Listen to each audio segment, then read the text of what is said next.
June 6th, 1944. 6:30 a.m. You're crammed into a Higgins boat with 30 other men, crossing the English Channel toward a beach in Normandy, France. The water is rough. Men are vomiting. Machine gun fire echoes across the water. You can see boats exploding ahead of you. In 60 seconds, that ramp will drop, and your life will never be the same. Let's go back. 6 months earlier, December 1943, Camp Tokod, Georgia. You're 19 years old. You enlisted right after Pearl Harbor. Your country was attacked. How could you not go? Basic training is brutal. You wake up at 5 a.m. every day. Your drill sergeant is a veteran who served in World War I. He's determined to prepare you for what's coming, even if he has to break you first. You run miles every morning, full pack, rifle, helmet. 50 pounds of gear, your feet blister, men collapse. But you keep running. You learn to shoot. The M1 Garand, 8 rounds, semi-automatic, the best infantry rifle in the world. You fire thousands of rounds. At first, you flinch with every shot, but eventually it becomes second nature. Bayonet training. You charge at dummies, screaming, driving your bayonet through them. They're teaching you to kill. Hand to hand. Up close.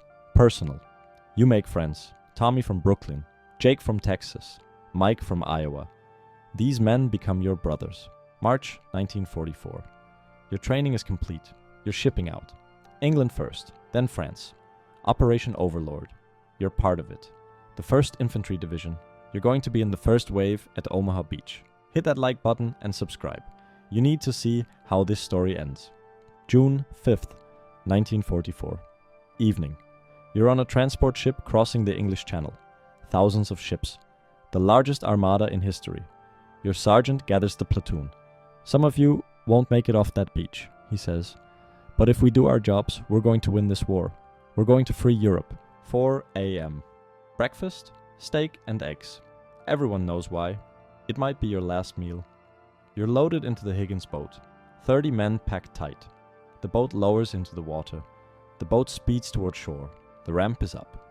You can't see anything, but you can hear everything. Artillery shells, machine guns, explosions. Your heart is pounding. The ramp drops. Instantly, machine gun fire tears through the boat. The men in front drop immediately. Tommy. He was right in front of you. He's gone.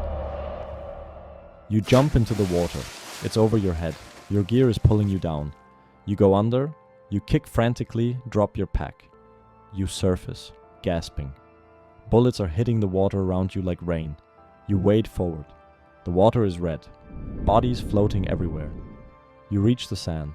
The beach is 400 yards of nothing. No cover. German machine gun positions are dug into the cliffs above you. This is a killing zone. You run. You've never run so fast in your life. Bullets snap past your head. An explosion to your left knocks you down. Your ears are ringing. You get up. Keep running. You reach a small berm of sand. Jake made it. Mike didn't. Your sergeant is there. He's bleeding, but he's still in command.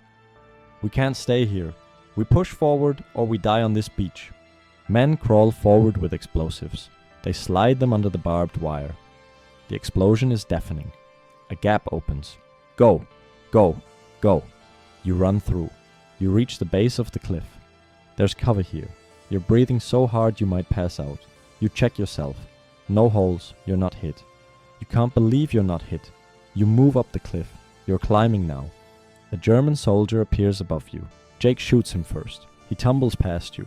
You reach the top. You've done it. You're off the beach. But the battle isn't over. June 7th. You're moving inland through the hedgerows of Normandy. Each field is a fortress. The Germans are using them perfectly. Ambushes everywhere. Your company has taken casualties. You started with 150 men. You're down to 90. Weeks pass like this. Every day is combat. You take a village. You lose a village. You take it again. You learn to sleep anywhere. In a foxhole full of water. Leaning against a tree. You learn to eat cold rations. You learn to recognize the sound of different shells and hit the dirt before you even think about it. August. Paris is liberated. You're not there. You're still fighting village to village. September. You cross into Germany. The enemy is fighting harder now, defending their homeland. December, the Battle of the Bulge. The Germans launch a massive surprise offensive. It's the coldest winter in decades. You're in Bastogne, surrounded. Supplies are running low, but you hold. The German offensive breaks. You've survived again. January 1945. You're pushing into Germany now. The Rhine River ahead. You cross on a pontoon bridge under fire. You're so close to the end now. You see things you'll never forget. Concentration camps. When your unit liberates one, you can't process what you're seeing. The skeletal prisoners, the mass graves. This is what you're fighting against. This is why every day of this war has been necessary. May 8th, 1945. VE Day. Victory in Europe. The war is over. You hear the news and you don't know how to feel. Relief, joy, but also numbness. You think about everyone who didn't make it. Tommy on Omaha Beach. Mike who died in the hedgerows. Dozens of others. You survived. Why you and not them? Survivor's guilt that will follow you for the rest of your life. You're going home. You dock in New York. People are cheering. Your mother is waiting at the station. She runs to you crying. You hold her. You're home. You're safe. But you're not the same person who left. You try to adjust to civilian life, get a job, go to college on the GI Bill, but it's hard. Fireworks sound like artillery. You can't sleep through the night. You have flashbacks, nightmares. Right now, you just try to deal with it on your own. You marry your girlfriend, have kids, build a life. For decades, you don't talk about the war. Your kids ask questions. You give short answers. You keep the worst parts locked away. Years later, historians will call your generation the greatest generation. You helped save the world from tyranny. You defeated evil.